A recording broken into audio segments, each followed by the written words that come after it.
طيب نبدا اخبارنا المحليه باخبار نادي الزمالك. نبدا في البدايه طبعا مفاجاه ساره لكل عشاق نادي الزمالك والجمهور الابيض. اعلن خلاص المستشار مرتضى منصور رئيس مجلس اداره نادي الزمالك ان شركه المقاولات اللي هي بتتولى بناء الاستاد وفرع كمان النادي الجديد الموجود في 6 اكتوبر تواصلت بالفعل مع احمد مرتضى منصور عضو مجلس اداره نادي الزمالك وابلغته بانها هتبدا خلاص اليوم العمل رسميا في بناء استاد النادي الزمالك. من جانبه كمان اعرب احمد مرتضى منصور عن سعادته اكيد لبدء العمل اليوم في استاد نادي الزمالك، مشيرا انه طبعا هيسعى مع الشركه المنفذه للمشروع على ان ينتهي الاستاد في اقرب وقت ممكن لنادي الزمالك، ولانه يدخر اي جهد في هذا الامر. وبالتاكيد خبر مهم جدا وخبر اكيد يعني سعيد واكيد امل كبير جدا لجمهور نادي الزمالك يكونوا عندهم استاد في الفتره القادمه، وده اللي بياكده خلاص المستشار مرتضى منصور ان خلاص هيبدا من اليوم العمل في استاد نادي الزمالك. وطبعا ده خبر صار طبعا ومهم جدا لنادي الزمالك في الفتره القادمه.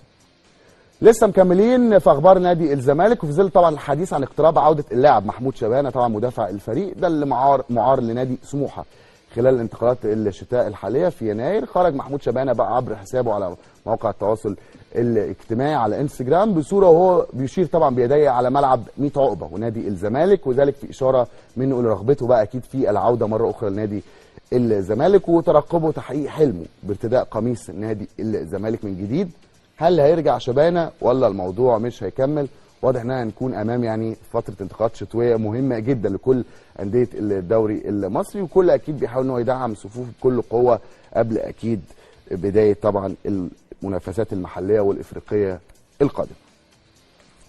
نروح لخبر تاني كمان عرض بعض وكلاء اللاعبين على مسؤولي نادي الزمالك الكاميروني جويل تاجو مهاجم ماريتمو طبعا البرتغالي ومهاجم اكيد منتخب الكاميرون لضمه لصفوف نادي الزمالك في الفتره المقبله عشان يدعم نادي الزمالك هجوم الفريق خلال الفتره الشتويه الحاليه. وسبق كمان انه تم عرض اللاعب نفسه على نادي الزمالك خلال انتقالات الصيف اللي فاتت، وكانت يعني صفقه قريبه جدا من الحسم لصالح نادي الزمالك، لكن الامور ما خلصتش. معلوماتنا هنا في اخبار اون تايم بتقول ان مسؤول نادي الزمالك عندهم رغبه كبيره جدا في ضم مهاجم افريقي متميز خلال الانتقالات الشتويه الحاليه، وده عشان المنافسه طبعا بقوه على بطوله الدوري العام والبطولات المحليه، وكمان اكيد دوري ابطال افريقيا اللي هتبدا خلاص منافساته في فبراير القادم الشهر القادم خلاص. والاهم اكيد ان الجهاز الفني بقياده جوزوالدو فيريرا يعني غير مقتنع لغايه دلوقتي بالبنينه سامسون ايكينولا، ونفس الامر برده بنبدا سيف الدين الجزيري مباراه تلاقيه مستواه فوق ومباراه تلاقيه خارج الخدمه، وبيسجل على فترات في نادي الزمالك يعني مركز على صفقه اجنبيه في خط الهجوم يدعم بيها صفوف الفريق في يناير الحالي. من الصفقات بقى نروح لمشوار نادي الزمالك في الدوري. قرر الجهاز الفني طبعا لفريق نادي الزمالك بقياده البرتغالي جوزوالدو فيريرا السفر النهارده الثلاث الى الاسكندريه للانتظام في معسكر مغلق استعدادا طبعا مواجهه نادي الاتحاد السكندري المواجهه المقبله في بطوله الدوري الممتاز.